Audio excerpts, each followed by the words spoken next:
Hey, what's going on, guys? It's Pixel Gadget here. I've been a game designer for 10 years, and in this video, you're going to be learning about ULTRAKILL, game design, FPS design, that kind of thing. So this is kind of a regular series I've been doing.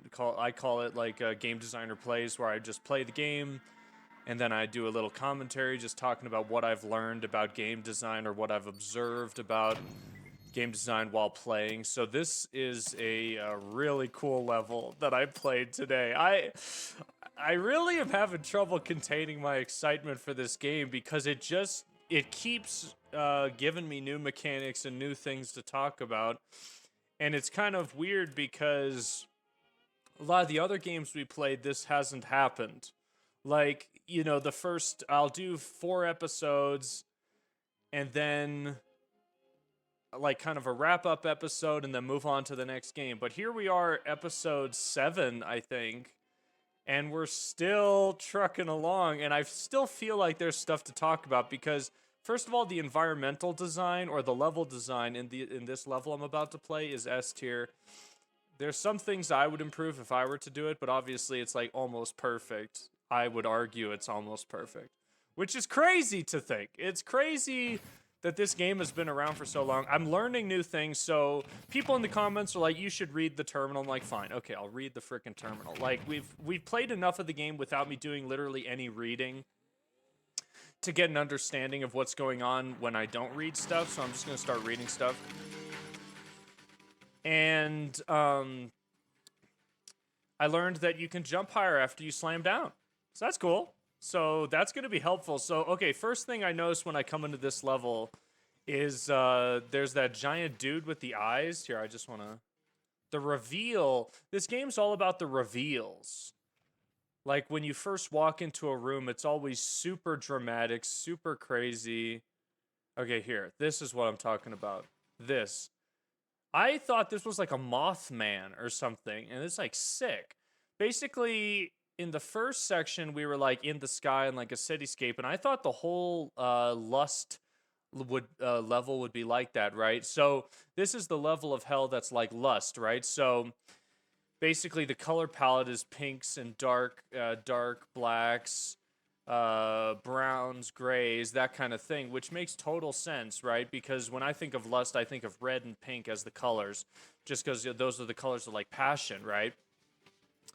So the game is definitely doing a great job. I honestly, when you think of hell and you think the level of lust, you don't think of a city or like, I don't even know how to describe this city. It's like, it's obviously, it's kind of bizarre. The levels for this game are very interesting to me. There's like, it's a city. It has like the assets of a city, right? It's got like, street lights and all the characteristics of a city.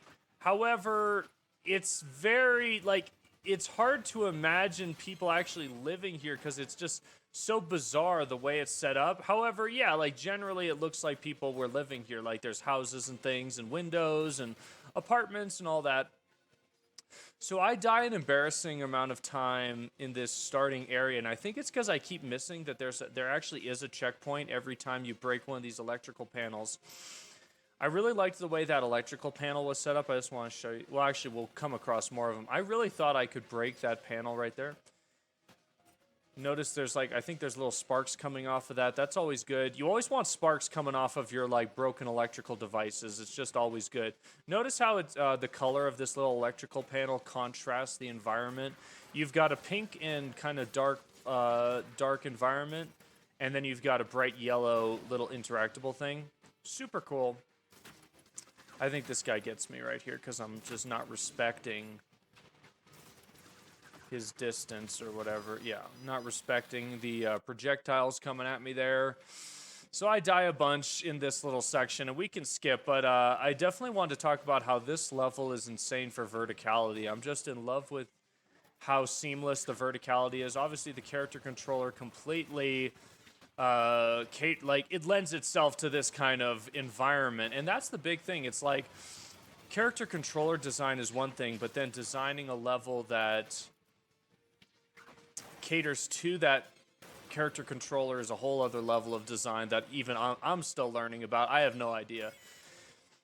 The game also introduces a new enemy to us, these like cyborg dudes. That little guy got stuck up there. That was wild. And it was like, I almost didn't realize it introduced a new enemy. It was so seamless. They just showed up, and they fit with the enemies that we had been seeing previously. There they are. They look super cool. I love how, yeah, like they're very visually distinct, right? The left side of their body is all mechanical, and then the right side is just that enemy we've been seeing before called the Stray. You'll see later in the video footage, but I did read some of the logs for the enemies. I thought, for some reason, I assumed there would be other like lore logs or something, but I could only, in that actual little screen before before levels start, I could only find information on the enemies, which is cool. Okay, there's more of those like dudes. Oh no, that is the dude. Yeah, that's the dude on the outside. Oh, and the cityscape. Okay, I didn't even notice while playing, but okay, there's a whole cityscape around the environment. So you can see there's these like, yeah, oh man, I like that. Wow, okay, there's a lot going on. So we're pretty high up still. And then there was this cute little place. Some little skeletons there on the bed cuddling. That was bizarre, but I like it. Creepy, you know? Very cool. For some reason, the interior spaces of this game, like, throw me off, right? It's like you go through that doorway and it's this tight interior space, and it just makes me feel weird. I don't know how to describe it. I don't know if it's good design or bad design, but it's just, yeah, that guy nails me. I died so fast I didn't even realize. You can see me like tweaking out. I literally screamed fuck like super loud, like I'm playing Call of Duty and I'm 12 years old. I swear to God, this game is bringing the rage back. Like the 12-year-old Call of Duty squeaker rage is coming back with a vengeance right now. And this game it's reviving that for me. Speaking of like my past, I really want to play. So some of you watched my narrative design crash course video. That was my last video. Really proud of that video where I talk about basically everything I learned in school and also in my own development with boomer shooter narrative design. I don't like. I'm not sure what to call that video because it is specifically for boomer shooters, not just shooters in general. And I wanted to call it a retro shooters, but then I realized there's a bunch of retro shooters that don't follow the principles I was putting down. So, yeah, that video kind of, I felt like came out a little messy, but whatever. Like, just for packaging purposes, I don't know. But I really want to play BioShock, the original BioShock for this channel, because the narrative design and the environmental storytelling is so S tier. I really want to play that game, but ULTRAKILL just is the gift that keeps on giving, so I don't know how to, I don't know. I could play 2 games at once, for sure, you know, like, upload 2 videos a week, 1 video ULTRAKILL, 1 video BioShock, could totally do that. Let me know in the comments what you guys are interested in. ULTRAKILL was the one game people just kept asking me to play, so I just assumed that's what people want me to keep playing, but if there's any other games you want to suggest, let me know. When I was making this channel, I was planning on playing mostly boomer shooters, but my interests are definitely expanding as the channel grows. Like, I want to explore more traditional shooters. Well, not traditional shooters, but, you know, classic shooters from AAA studios. Not because all the games I've played have been indie devs. This door here, it really looked like I could open it. It really was signifying to me, you can open this. And I couldn't figure it out. I'm guessing you can, but maybe I'm wrong. I don't know. The lights and the little bushes, they made me think, this is where I find the skeletons. I love the art style of this game. I love the low poly pixelated textures. That's just classic Quake style. Really love it. So this is where I kind of followed this wire thing and realized that actually there's diegetic environmental signifiers showing that those little panels connect to this door. That was super cool. I just thought they should be like a more... Oh my god, this scene. I loved this. I loved this so much. It's so random.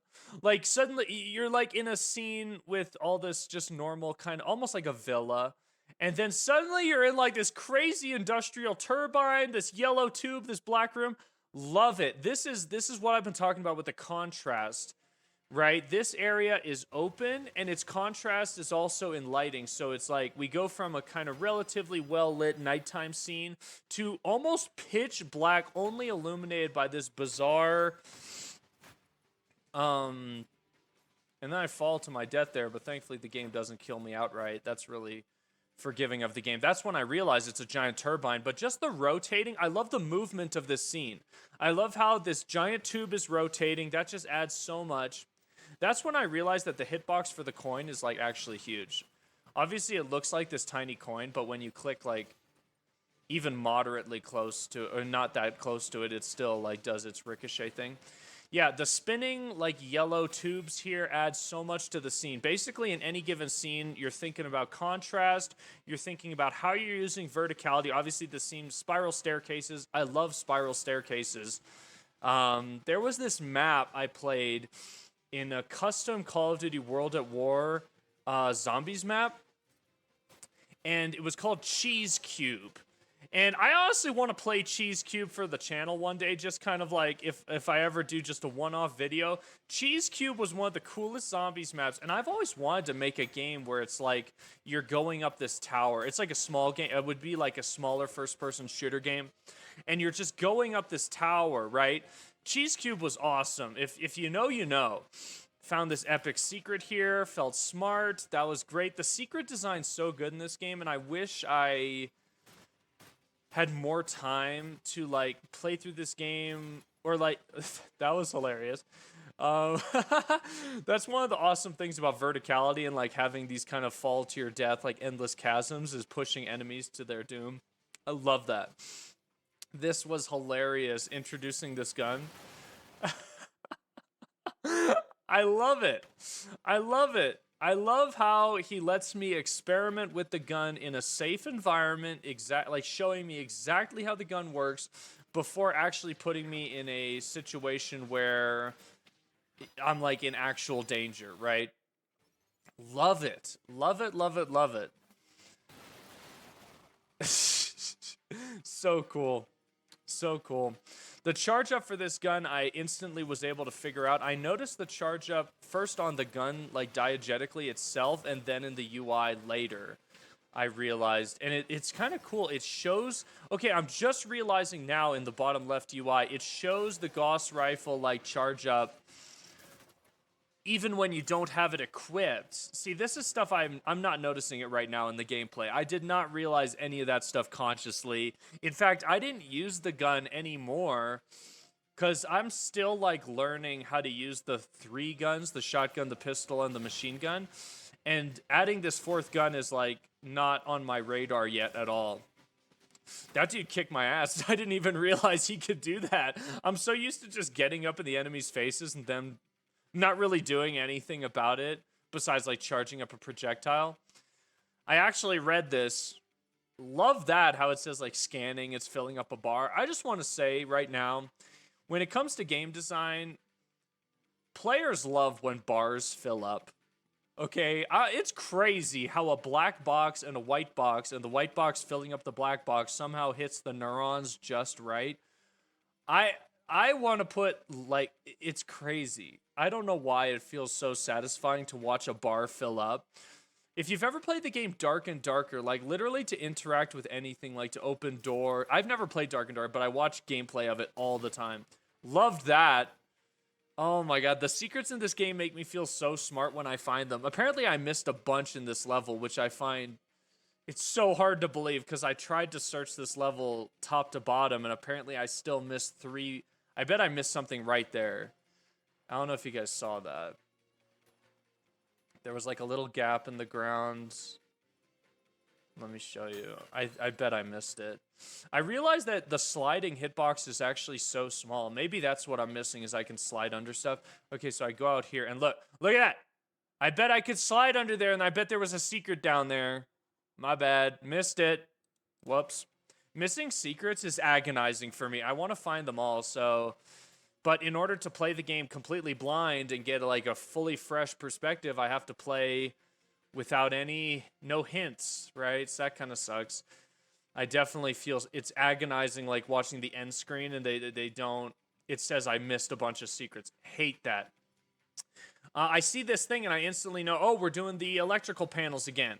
However, I was kind of weirded out because there wasn't like the cables connecting the electrical panels to the door like before. So I was confused. I was like, are there 3 panels or is it just the one? How does this work? The placement of the panels is actually S-tier design. So the first panel I found was right next to the door, right? So the game designer of this game was like, okay, the player is going to be drawn to this door because there's those yellow lights. There's those yellow lights aren't anywhere else in this level, right? You see these yellow street lights here? Okay, so I was instantly drawn to those. Obviously, this big archway draws my attention. That weird, like, searchlight thing is kind of bizarre. I love it, though. It's making me think this is like a dystopia, right? Like the government's, watching these poor people or whatever. I don't know. Thought that was sick. Anyways, yeah, you notice how these yellow lights aren't anywhere else in the scene, right? The other street lights are blue, so this drew my attention. And then I go over there, and the first thing I notice, I really thought I could open that door. It looked openable, right? I don't know. Maybe it's just me. So, yeah, the placement of the electrical boxes was super cool. So I find that first one, and then I'm like, okay, time to start searching. I realize I have to re-get this secret, but no, I actually don't. It's not there anymore, so super cool. The game was clearly polished. Like, the death has been polished, right? I really thought I could open that door. I was like, oh, man. Nope, can't open it. Okay, like, yeah, the death and the, like, reloading and loading is super polished. I love the visual signifier of, like, okay, you got one of the circuit panels and one of the things has been lowered. It just instantly tells me, okay, there's 2 more.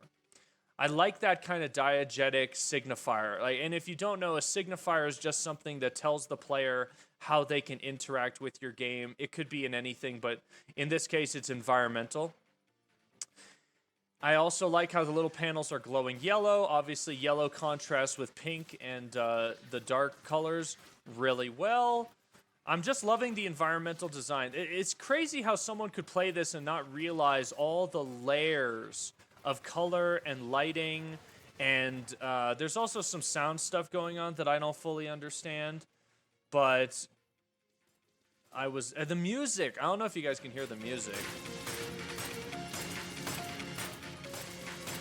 I loved the music for this level. It was so haunting and also like fast-paced, exciting for the gameplay. It fit perfectly for the levels. There's like a violin in there, there's a piano in there, and then there's like some drums. Yeah, some snares. Yeah, exactly. It's perfect. I don't know what that instrument is. That's a piano. Okay. I'm no musical expert. Love the particles that come off of that. I like how it glows red when you break it, so you know it's no longer interactable. There's just a lot of good stuff going on here, guys, and like I learned so much. I'm so glad I'm continuing to play this game.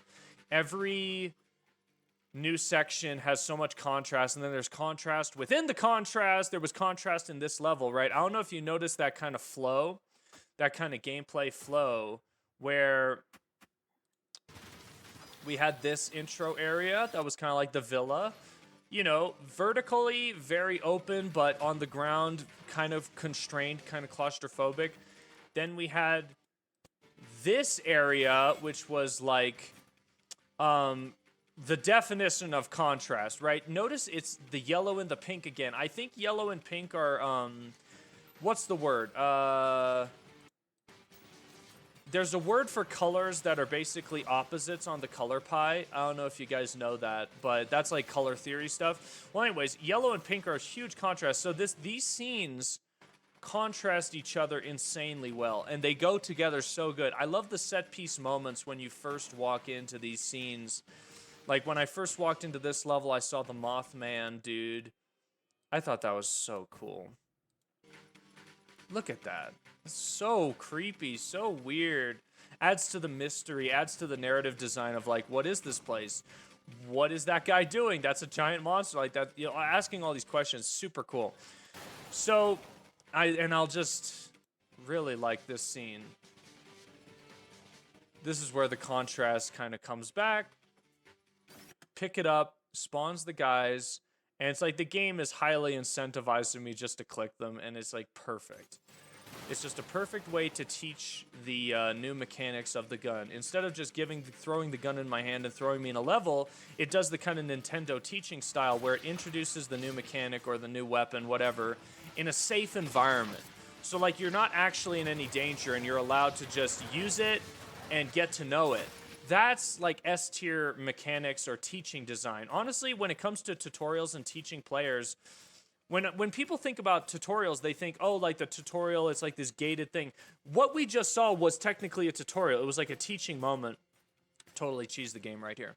It was a tutorial, but it was so seamlessly integrated into the game, literally at 0 pain points at all, or like friction points. That's like a design term for when the player is like basically getting frustrated. And frustration isn't necessarily a bad thing, but like it's good to know about the pain points in a tutorial because generally there's more pain points than is good with tutorials. That's just kind of almost like a rule. No enemy spawned with that panel, which kind of caught me off guard. I was like, nobody's here? Okay, cool. And then the last bit of the gameplay, I'm just kind of reading stuff. I really like how there's kind of a narrativist description of the dude, but then there's also like a strategy section. For most of these dudes, I switch straight to the strategy section. Talking about contrast, love this character design. Blue and white contrast each other very well. But in the level, they looked almost silver, so I don't know what's going on with that. But yeah, the contrast of that enemy is beautiful. Absolutely beautiful. And that character also had contrast between the kind of white and the red. Something I notice in a minute here. I wonder if I do it. I look at the drone and I realize that it has little like blushing. It has little blushing things on it. That's gotta be intentional. Dude, I love the drones. The drones are my spirit animal. They're so cute. And they're awesome. I love their design, how they kamikaze you and they don't, they're smart and they have different attacks. And the enemy design for this game is S tier. The level design is S tier. The weapon design is S tier. I don't even know, dude. What am I doing? I'm glazing this game. That's what the kids are saying these days. Yeah, I'm glazing the game right now. Oh my god, dude. So this was really fun. I had a great time. I died a bunch. I died honestly like just the right amount of time. Just a right amount of times to not get too frustrated. I did scream the F word. And yeah, so that's how you know you're having a really good time. And yeah, so I was reading here. I wanted to read about this because obviously I defeated this guy by just kind of like winging it, which I still don't know how I did that. That's miraculous. But here there was some details about how like strategies against him. And honestly, I didn't find these strategies helpful at all, but I feel like it's just cool. It's cool that this information is here. It's accessible. This interface feels awesome. I kind of wish with these 3D models I could like click and drag them around and like zoom in and stuff. Obviously, I figured out the zoom in feature pretty quick here, but I wish I could like look around. Is he putting his hand out to like handshake me? I felt like he was trying to be nice to me or something. I don't know what's going on with this robot dude. But yeah, I was checking out the malicious face. Love the malicious face. I learned here that he's immune to explosive damage. I had no idea. I do think there may have been signifiers to tell me that in the actual game, but I missed them. I don't know. Obviously, with such a fast-paced game, it's hard to transmit that. I guess if it was my job to translate to the player, hey, explosives don't do damage to this guy, I would have like a special, like, how do I say this? Almost like a shield or like a bright blue outline. Like every time you attack him with explosive damage, I would have a sound effect that kind of sounds like you're not doing damage, like a shield sound effect. And I would have this blue thing pop up around him to signify, hey, he's immune to this. Maybe something like that's already happening. I don't know. But yeah, I had a lot of fun playing this. I hope you guys had fun watching me play it and enjoyed my commentary. I hope you learned something. I'm thinking about, should I spend my points to upgrade the Gauss thing, or should I get the new nail gun upgrade? I really like how the game is kind of making me think like this, make my decisions. I also like how the amount of points you get is related to the style meter and how many points you get by like styling on the enemies. It makes me want to like learn the mechanics of getting the style meter up, like switching weapons more. I was way better about like switching weapons in this episode because my health has returned to me, thankfully. So I'm feeling much better. I felt like I was on my A game. Kind of. Obviously, I'm still a noob. I thought that I could get infinite like jump height if I just kept dashing down and jumping, but it looks like it maxes out. But that's crazy. I had no idea you could do that until now. I think it's interesting how we're 7 episodes deep into this series and I'm still learning like very relevant gameplay mechanics. This character controller is insane. Like there's so much going on here. It's blowing my mind. So yeah. All right. Well, thank you so much for watching. Hope you learned something, and I'll see you guys in the next episode. Bye bye.